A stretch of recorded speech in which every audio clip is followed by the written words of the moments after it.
siapkan hatiku.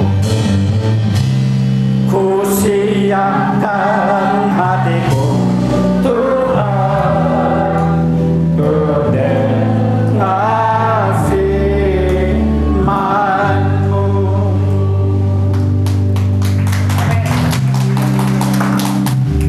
Mari kita bersatu di dalam doa. Bapa, di dalam nama Yesus, segala puji, hormat, dan syukur kami naikkan kepada-Mu ya Tuhan. Di mana pada saat ini kami menyadari, bila kami ada sebagaimana kami ada saat ini Bapa, itu semua karena kasih, rahmat, dan anugerah Tuhan yang telah menyertai kami. Terima kasih Bapa. Itulah sebabnya pada saat ini kami berdoa kepada-Mu. Tuhan, berbicaralah kepada kami melalui kebenaran firman. Oleh sebab itu, kami mohon kepadamu Tuhan, dengan kuasa Roh Kudus, biarlah Roh Kudus membantu kami, memudahkan kami untuk mengerti dan memahami akan firman-Mu pada saat ini. Biarlah di dalam pemahaman kami yang benar, kami boleh berani mengambil keputusan untuk taat dan hidup bersama-sama Tuhan hari demi hari. Oleh sebab itu Bapa, bila ada kuasa-kuasa lain yang mengganggu ibadah kami sehati, kami tolak di dalam nama Yesus. Dan biarlah Allah Roh Kudus yang mengambil alih ibadah ini dari awal sampai selesai, sehingga ibadah ini boleh jadi dan hanya jadi untuk hormat dan kemuliaan bagi nama Tuhan. Berbicaralah kepada kami Tuhan.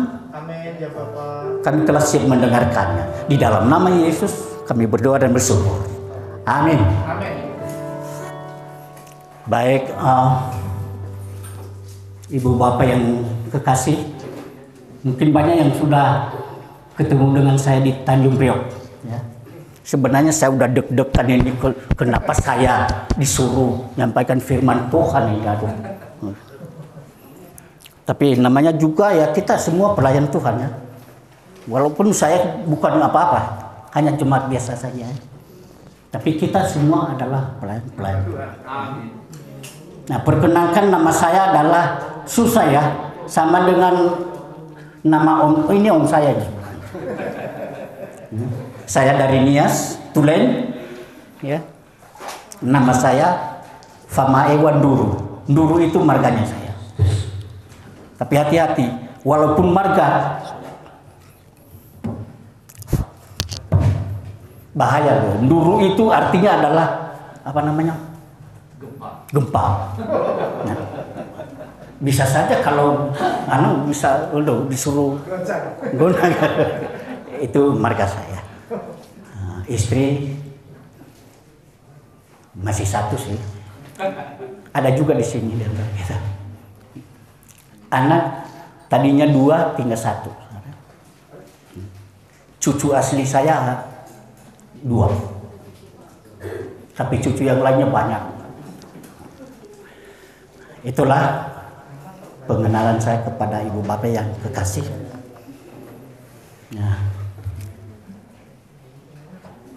kita bersyukur pada hari ini, ya, khususnya jemaat di tempat ini. Dengan kasih Tuhan bisa kita berteduh, bertemu di tempat ini, dan bisa melaksanakan ibadah yang pertama kali, apa yang kedua? Kedua. Ya. Ini perdana. Kita bersyukur walaupun kita masih dalam menghadapi corona, tetapi kasih Tuhan nyata pada saat ini. Amin. Kita susah-susah malahan di tempat ini bisa dibangun suatu tempat ibadah kepada Tuhan. Itu luar biasa. Itu patut kita naikkan syukur dan terima kasih kepada Tuhan. Ya, kita bersyukur. Karena bersyukur itulah salah satu kehendak Tuhan di dalam kehidupan kita. Ya. Dan juga kenapa kita bersyukur? Karena Tuhan itu selalu turut bekerja di dalam segala hal. Walaupun kita saat ini masih susah, tetapi buktinya nyata bahwa keikutsertaan Tuhan di dalam kehidupan kita nyata hari ini bisa dibangun tempat ini. Itu yang perlu kita syukuri kepada Tuhan. Amin. Ya. Nah, terima kasih atas waktu yang diberikan kepada saya untuk menyampaikan satu firman Tuhan pada hari ini. Pertama-tama saya ucapkan kepada Ibu Bapak, selamat sore Ibu Bapak yang kekasih, dan salam. Shalom. Sekali lagi salam. Shalom. Baik, Izinkan saya untuk mengambil satu firman Tuhan hari ini, walaupun tidak berkaitan sama sekali atau ya kurang lebih lah, tidak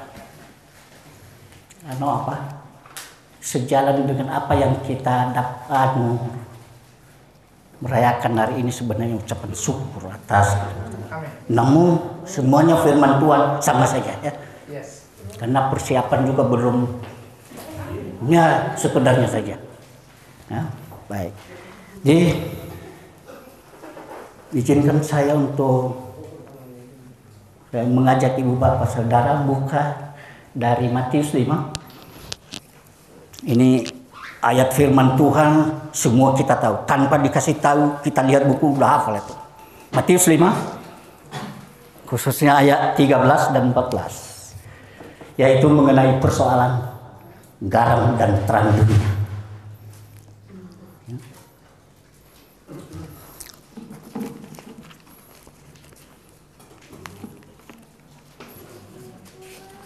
Matius 5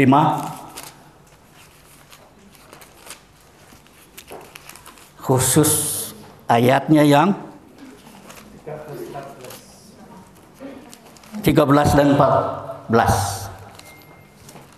Walaupun nantinya yang khusus kita renungkan khusus ayatnya yang ke-13, yaitu mengenai garam. Matius 5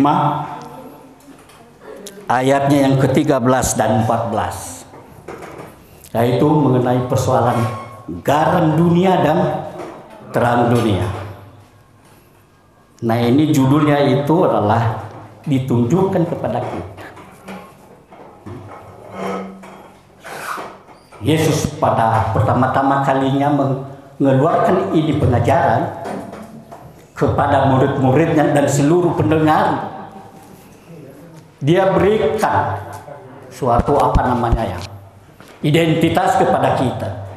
Dia mengatakan, kamu adalah satu, garam, dan kamu adalah terang dunia.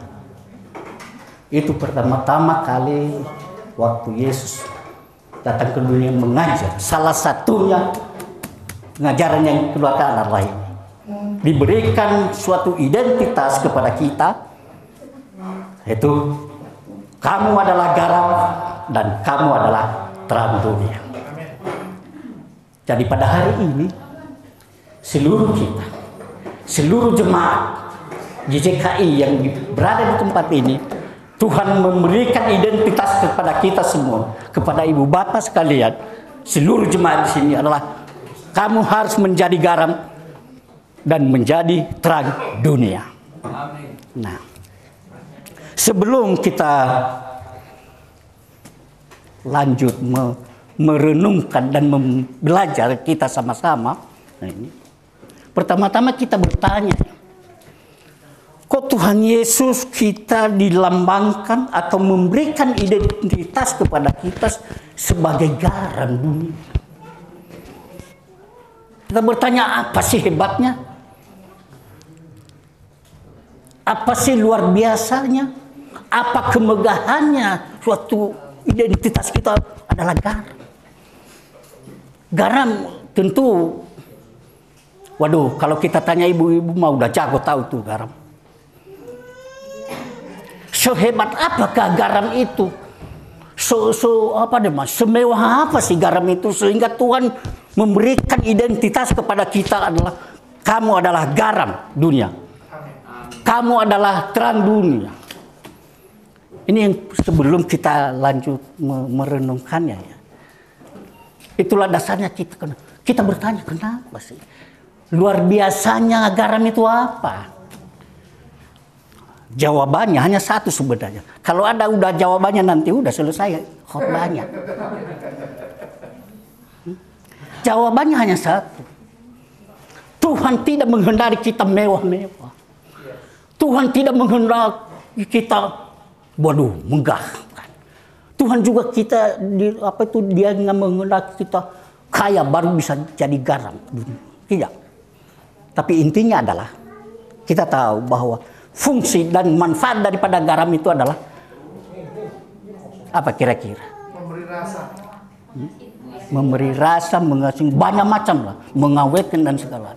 Tetapi pada akhirnya intinya adalah apa manfaat daripada garam itu yang boleh dirasakan oleh seluruh manusia. Itu sebenarnya. Itu jawabannya. Kenapa harus diberikan identitas kita sebagai garam? Kenapa dia nggak bikin kita identitas kita yang bagus kayak apa? Dia mengatakan kamu adalah berlian kayak apa? Atau kamu adalah apalagi ya emas atau mutiara dulu kan hebat. Masa kita seorang anak Tuhan masa dikasih identitas kita hanya garam, gitu? Aduh, seberapa sih harganya? Nggak ada kerennya itu garam, nggak ada hebatnya, nggak ada kemegahannya juga. Coba kalau dia bilang kamu adalah mutiara dunia, akhirnya kita bangga, wah, saya benar-benar anak Tuhan yang luar biasa. Tetapi Tuhan tidak menghendaki itu. Digambarkan kita sebagai garam.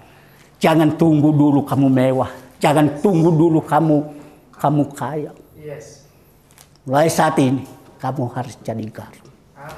Artinya apa? Kita bisa berguna dan bermanfaat bagi orang yang lain. Dengan kata lain kita simpulkan, kita harus menjadi berkat bagi orang lain. Itulah jawabannya sebenarnya. Kalau sudah kita jawab berarti kita sudahi. Baik. Tadi bacaan kita dalam bacaan kita adalah diberikan judul di sini adalah garam dunia. Jadi Tuhan mengatakan kepada seluruh kita jemaat di sini, mulai saat ini, mulai dari awal menempati tempat ini, mulai beribadah, mengawali ibadah pada hari ini, semuanya jemaat di sini harus menjadi garam dan terang dunia. Itu yang Tuhan ajarkan kepada kita pada sore hari ini. Nah, mari kita coba kita belajar apa sih itu sebenarnya garam? Di mana garam dunia dan terang dunia. Dalam dua ayat ini ada salah satu kata yang diulang dua kali. Supaya kita memahami apa sebenarnya tujuannya Tuhan memberikan identitas kita sebagai garam dunia dan terang dunia. Apa kata itu yang dua kali yang sangat harus kita memahami adalah dunia. Ayat 13 mengatakan kamu adalah garam dunia. Dan di ayat 14 dia mengatakan kamu adalah terang dunia. Kata yang perlu kita pahami adalah dunia. Apa itu dunia? Dalam bahasa aslinya kalau tidak salah dalam bahasa Yunani adalah G. Apa itu dunia atau G? Dunia atau G adalah artinya Yesus mengatakan pada saat itu dia bilang kamu adalah garam atau G. Garam atau G artinya adalah di mana kaki kamu berpijak, kamu harus menjadi garam dan terang. Itu artinya. Dunia atau G artinya adalah dimanapun kaki kita berpijak. Artinya kita harus menjadi garam dan terang. Dan ibu bapak yang terkasih, kita harus ingat kata-kata itu hari ini. Hari ini kaki kita berpijak sini, identitas kita adalah garam dan terang dunia. Dan apabila sebentar lagi kita selesai beribadah ini, mungkin kita pulang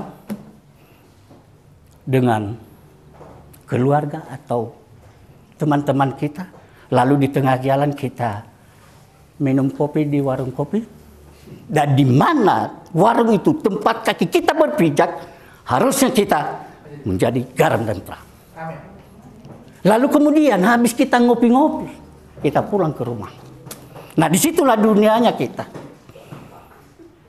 Di rumah kita adalah tempat di mana kaki kita berpijak. Kita harus menjadi garam dan terang dunia di rumah kita. Itu yang Tuhan ajarkan kepada kita sore hari ini. Jadi artinya Yesus katakan bahwa kita menjadi garam dan terang dunia bukan hanya saja dibatasi dengan waktu atau tempat. Dimanapun kaki kita pergi, di mana kaki kita berpijak, harusnya orang lain menemukan kita sebagai garam dan terang. Tidak boleh kabur, mengapa kabur pengertiannya di dalam kehidupan kita sebagai garam. Harusnya dimanapun kaki kita berpijak, kita harus menjadi dan kita ditemui menjadi garam dan terang. Itulah arti daripada dunia atau garam dan terang. Kenapa Tuhan Yesus mengatakan kamu adalah kurit?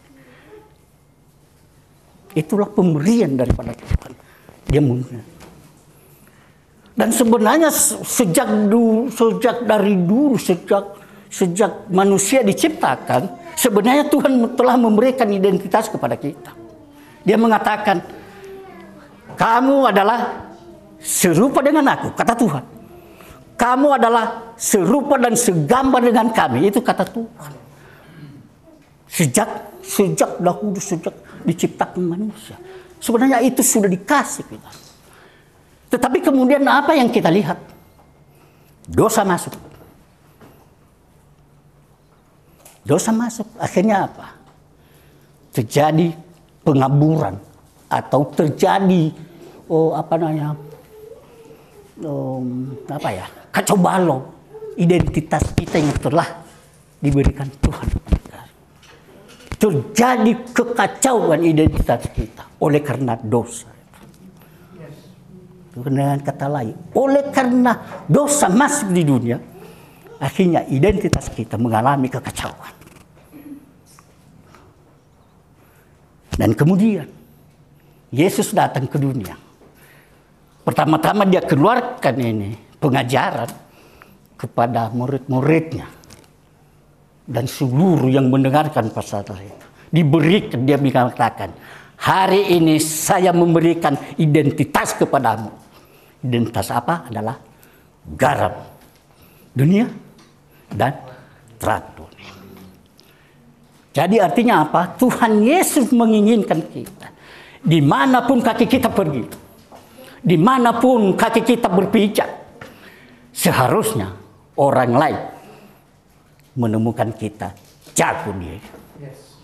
Identitas kita itu. Jangan sampai mengalami kekacauan. Itu yang Tuhan pesankan dalam khotbahnya. Itu kita seluruh jemaat hari ini. Mungkin inilah diharapkan Tuhan. Walaupun dalam masa pandemi masih susah. Tetapi kita lihat sekarang hasil dari campur tangan Tuhan bisa. Amin. Dan diharapkan mulai saat ini jemaat di sini harus menjadi garam dan terang di lingkungan kita, ini, dan dimanapun kita berada. Jangan sampai terjadi kekacauan di dalam identitas kita. Tuhan tidak menginginkan itu. Apapun yang terjadi, dimanapun kaki kita berpijak, kita harus ditemukan bahwa ini orang adalah benar-benar garam dunia. Bisa memberikan manfaat, bisa berguna bagi orang lain, bukan bagi kita sendiri. Itu arti daripada garam. Dunia dan dunia. Garam sendiri artinya dalam bahasa Yunani, saya dengar-dengar aja dan baca-baca. Karena saya juga sekolah saya bukan di situ saya. Hanya sekolah biasa saja. Garam itu dalam bahasa Yunani adalah halas. H-A-L-A-S. Halas. Halas atau garam. Ya, bisa memberikan tadi manfaatnya apa?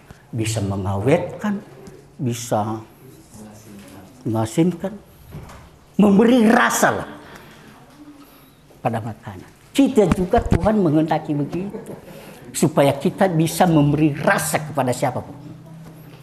Jangan kita tunggu kaya dulu. Makanya digambarkan tadi hanya kamu garam, bukan berlian kita, bukan mutiara. Nggak ada gunanya. Biar juga kita mutiara, biar juga kita kaya, kalau kita tidak bisa menjadi berkat bagi orang lain, tidak ada hebatnya, nggak ada kerennya itu. Tapi kerennya garam apabila kita memberi dampak, memberi manfaat kepada orang lain.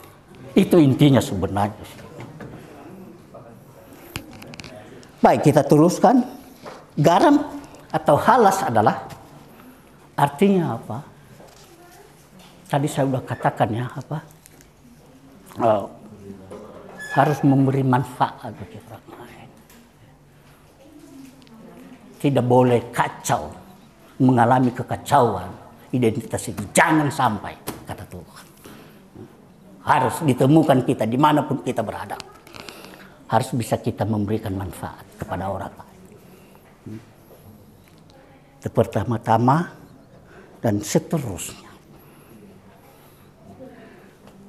Pengertian daripada halas, ya, ada beberapa pengertiannya. Pengertian pertama adalah pengaruh. Ya. Tadi pengaruh garam itu, waduh, luar biasa. Karena luar biasanya, makanya ditekankan oleh Tuhan, kamu harus jadi garam. Garam atau halas adalah pengertian pertama adalah pengaruh.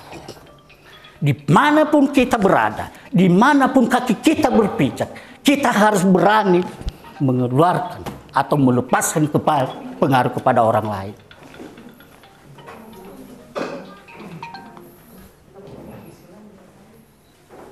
Tidak boleh kacau, walaupun dalam keadaan kita sulit. Harus kita bisa atau harus dapat kita memberikan dampak dan manfaat kepada orang lain. Bagaimanapun situasinya, keadaan kita. Jangan tunggu kita kaya, baru bisa kita memberikan manfaat kepada orang lain. Kita memberkati orang bukan hanya saja berdasarkan materi yang ada, bukan. Apa manfaat yang bisa kita berikan kepada orang lain? Perhatiankah? Nasihatkah? Dan lain-lainnya. Makanya Tuhan menekankan identitas kita, garam, bisa memberikan manfaat. Itu luar biasanya, itu kerennya kita. Identitas yang Tuhan berikan kepada kita. Jadi karena dia bilang kamu itu adalah seseorang yang harus dan mampu memberikan pengaruh kepada orang lain. Sudah tentu bukan pengaruh yang jelek, harus pengaruh yang positif, yang terbaik. Kita ini bukan orang sembarangan. Orang yang harus mampu memberikan pengaruh kepada orang lain. Kita juga diharapkan dari sini. Kita bisa memberi pengaruh kepada lingkungan kita. Pengaruh apa? Kerendahan hati lah. Ya. Kasih. Tadi jangan tunggu kaya dulu baru kita mengasihi sama orang. Ya. Itu pengertian pertama. Halas. Pengertian yang keduanya adalah pengorbanan. Halas pengertian yang kedua adalah pengorbanan. Ya, kalau kita ingat. Sejak Tuhan Yesus lahir, bahkan sebelum dia lahir, sudah diteror. Selalu pengorbanan sampai dia disalib, bahkan sampai bangkit kembali. Selalu dia dikorbankan. Pengorbanan luar biasa yang dipikul oleh Tuhan atas kita bukan main. Pengorbanan. Itulah arti kedua daripada halas atau garam. Dan Tuhan menghendaki kita mulai saat ini, biarlah kita menjadi korban luka. Biarlah kita jadi orang suka dan biasa mengorbankan apapun itu. Di ladang firman Tuhan, di mana itu terdapat ya? Kata-katanya begini. Hendaklah kamu masing-masing mementingkan kepentingan orang lain, bukan mementingkan diri sendiri. Kalau nggak salah Filipi 2, kalau nggak salah itu ayat berapa ya? Soalnya nggak hafal. Kira-kira begitu. Filipi 2 ayat 1 sampai 4 apa berapa itu nggak tahu. Hendaklah masing-masing memperhatikan kepentingan orang lain daripada mementingkan diri sendiri. Ada unsur apa di situ? Pengorbanan. Itu. Harus kita menjadi orang yang percaya kepada Tuhan, siap berkorban dalam segala hal, dalam segala situasi harus berkorban. Baik itu berkorban untuk kepentingan Tuhan maupun berkorban untuk kepentingan sesama kita manusia. Disitulah Tuhan betul-betul kita menjadi garam dan terang bagi dunia. Bisa kita bermanfaat kepada orang lain. Itu kerennya. Itu kebanggaannya sebagai garam. Itu kebanggaannya, itu hebatnya kita. Identitas kita yang diberikan oleh Tuhan. Itu pengertian yang kedua. Dan pengertian yang ketiga daripada garam atau halas adalah pembawa pesan damai. Pengertian yang ketiga adalah pesan pembawa damai. Kita tahu di dalam apa itu waktu dulu di Yesaya berapa ya? Waktu kelahiran Yesus, dia bilang adalah itu Raja Damai. Ya, di Yesaya ya, saya kalau apa? Kalau nggak salah.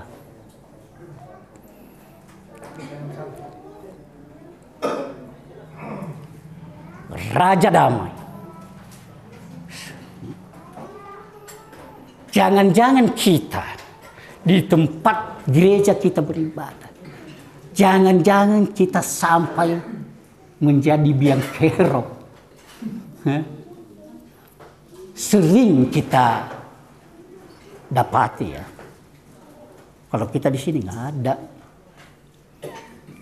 Bukan kita membawa kedamaian, malahan kita membawa kericuhan di dalam komunitas kita. Tuhan tidak menghendaki begitu. Makanya dia katakan, ingatlah, sejak lahir Tuhan Yesus, dia menjadi Raja Damai. Saya berapa ya? 59 apa berapa? Ya. Yesaya. Kita harus menjadi orang yang percaya kepada Tuhan, menjadi alat pendamai. Amin. Ya. Jangan kita mencari-cari, jangan kita hanya kamu salah. Kita harus mengupayakan kedamaian itu. Dan kedamaian itu bukan hanya kita lakukan, harus damai. Tetapi di samping itu, lebih daripada itu, kita harus mempertahankan kedamaian itu. Karena di dalam kita ada kekuatan untuk mempertahankan kekuatan itu. Itu tergantung kepada kita. Bukan tergantung kepada orang lain. Jangan hanya damailah. Tetapi kita berusaha mempertahankan kedamaian ini. Itu kita bisa baca di dalam Markus berapa ya itu? Markus 12 apa? Di mana dia katakan ayat berapa ya? Apa 28 apa berapa? Saya nggak hafal. Hanya dengar-dengar saja. Bahwa di dalam kita ini ada kekuatan yang luar biasa untuk menghadapi segala sesuatu. Nah, kalau ada kekuatan yang luar biasa di dalam kita, kita mampu mempertahankan apa tuh? Kedamaian itu. Kedamaian itu dalam bahasa Yunaninya di mana dunamos. Bahwa di dalam kita ada kekuatan. Itu tergantung kepada kita. Bunyinya di situ nggak hafal saya. Di Markus berapa itu? 12 apa 8? Nah, itu Tuhan Yesus mengharapkan bagi kita jemaat di sini. Harus kita berani menjadi orang yang berani mempertahankan kedamaian itu. Amin.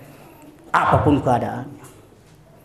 Harus kita jangan kita kamu tahu nggak ini siapa? Dengar dong, jangan macam-macam. Nah, bukan demikian. Dengan lemah lembut. Yesus saja dihina, diludahi. Sabar dia, coy. Nah, coba kalau kepada kita itu, waduh. Kamu nggak kenal ini siapa ini? Ha? Nah, siapa ini? Itu namanya bukan pembawa damai, itu namanya menjadi beban. Itu mencari gara-gara, itu namanya. Ya, itu Tuhan tidak menghendaki itu. Kita harus melayani dengan rendah hati. Tetapi dampaknya atau manfaatnya bisa dirasakan oleh siapapun. Ya. Itu pengertian yang ketiga daripada garam atau halas. Pengertian yang keempat adalah bijaksana.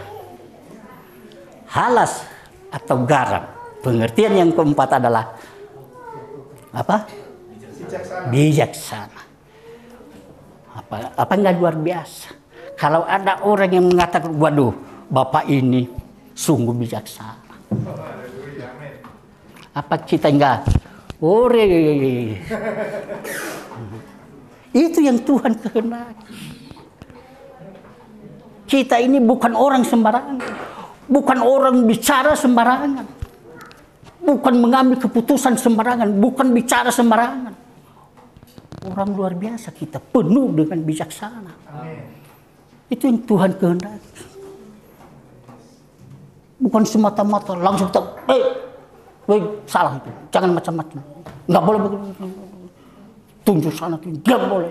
Nah, ini bukan begitu. Kita ini orang-orang yang bijaksana, kata Tuhan Yesus. Bukan orang sembarangan. Memikir bukan sembarangan. Berbicara bukan sembarangan. Mengambil keputusan bukan sembarangan. Kita harus mau. Dengan mengingat bahwa identitas kita adalah garam dan terang. Makanya bukan anak Tuhan yang sembarangan kita ini. Luar biasa. Itu secara singkat. Dan arti yang kelima dari garam atau halas adalah apa itu? Apa kira-kira? Pengertian yang kelima adalah kasih karunia. Di mana kita tahu bahwa Tuhan kita Yesus Kristus atas kasih karunia-Nya, Dia berikan kita cuma-cuma keselamatan. Dia tebus kita dengan darah. Dia tebus kita dengan nyawa.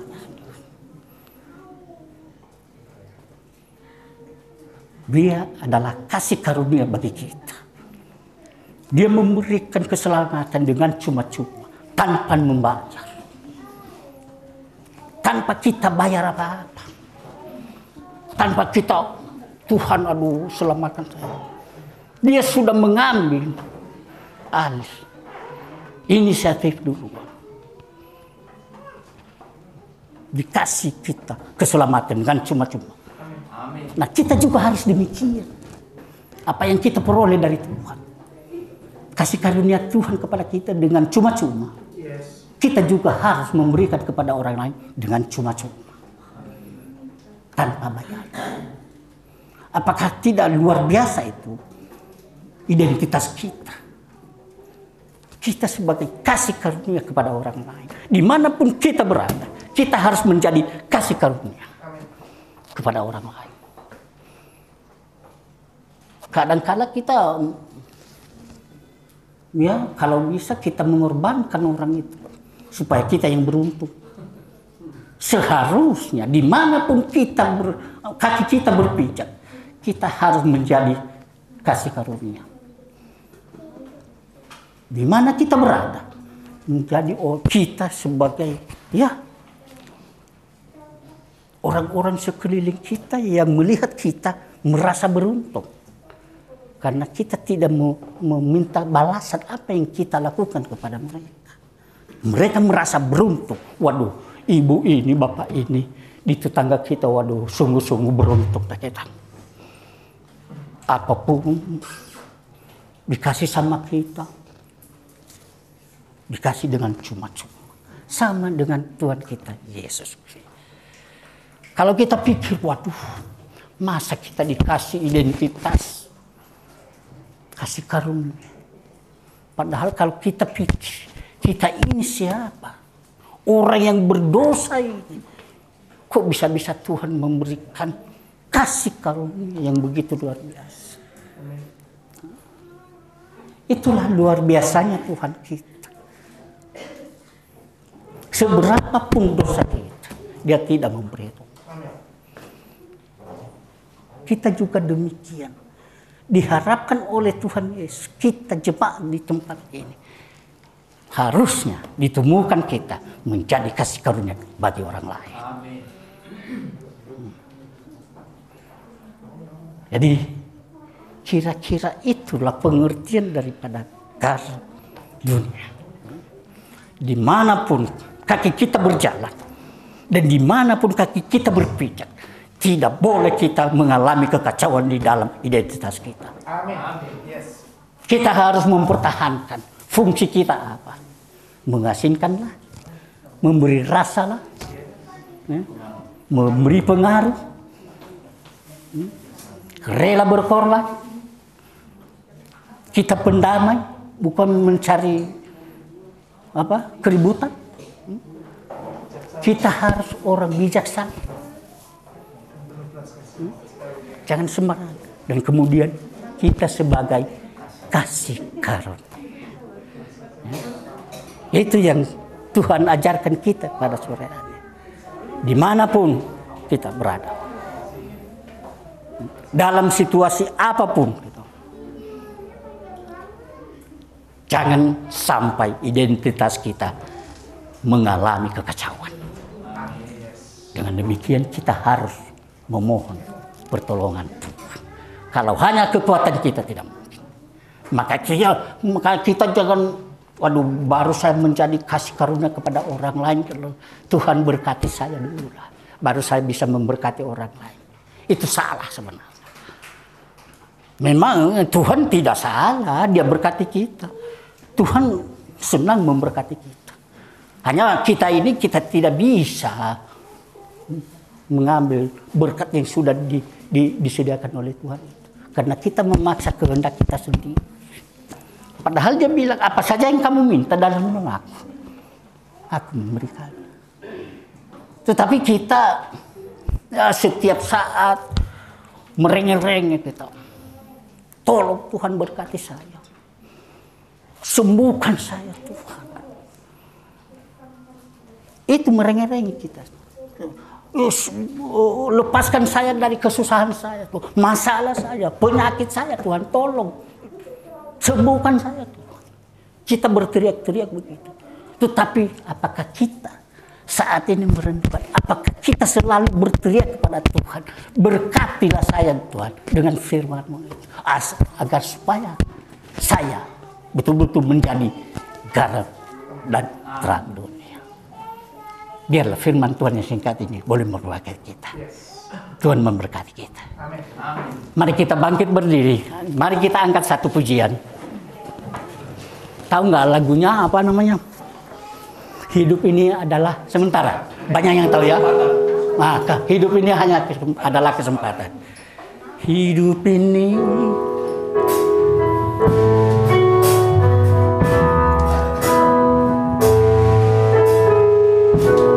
Hidup ini adalah kesempatan.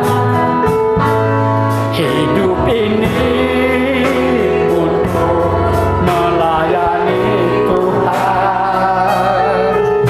Jangan sia-siakan melayani Tuhan. Hidup ini hanya sementara, hanya sementara. Hidup ini adalah kesempatan. Hidup ini untuk melayani Tuhan. Jangan sia-siakan waktu yang berlalu. Hidup ini harus menjadi berkat, harus menjadi berkat. Oh Tuhan, oh Tuhan, pakailah hidupku selagi aku masih kuat. Bila saatnya nanti, bila saatnya tidak berdaya lagi, hidup ini sudah jadi berkat.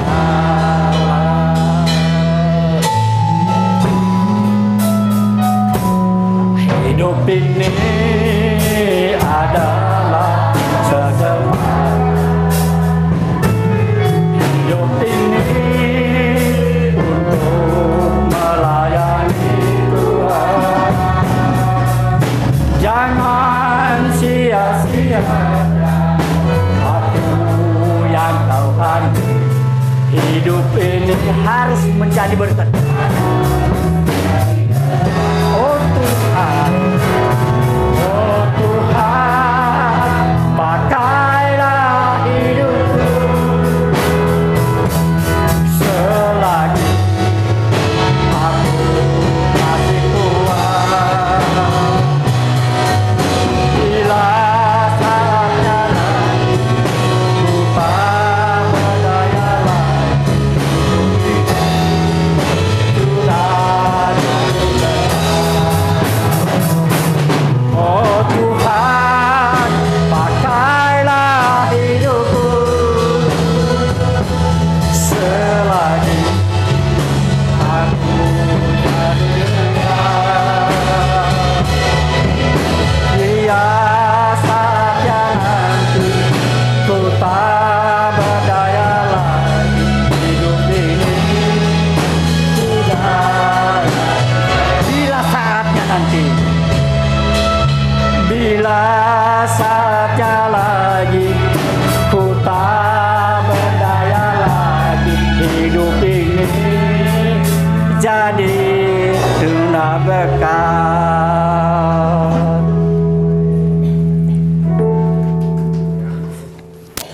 Yuk, lupa, nggak biasa. Sungguh Tuhan, kami bersyukur untuk semua kasih karunia yang Tuhan berikan kepada kami. Terima kasih untuk firman Tuhan yang pada hari ini kami boleh mendengar. Biarlah kami mau belajar, membawa, bisa membaur dalam lingkungan apapun juga ya Tuhan. Kami boleh mendatangkan damai sejahtera itu. Kami adalah garam dunia, garam yang bisa membaur, yang bisa memberikan sedap, rasa sedap, yang bisa memberikan rasa dampak kepada jemaat, pada sekeliling kita, bahwa kita adalah anak-anak Tuhan. Terima kasih ya Bapa.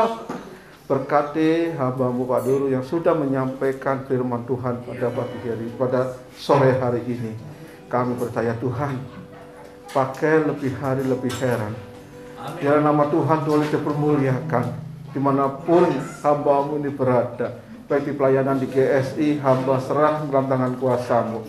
Kami percaya Tuhan, berkat Allah mengalir, dan kami boleh merasakan berkat itu ya Bapa. Terpujilah bagi nama-Mu, di dalam nama Tuhan Yesus. Haleluya, haleluya, amin. Saya serahkan pada Grace.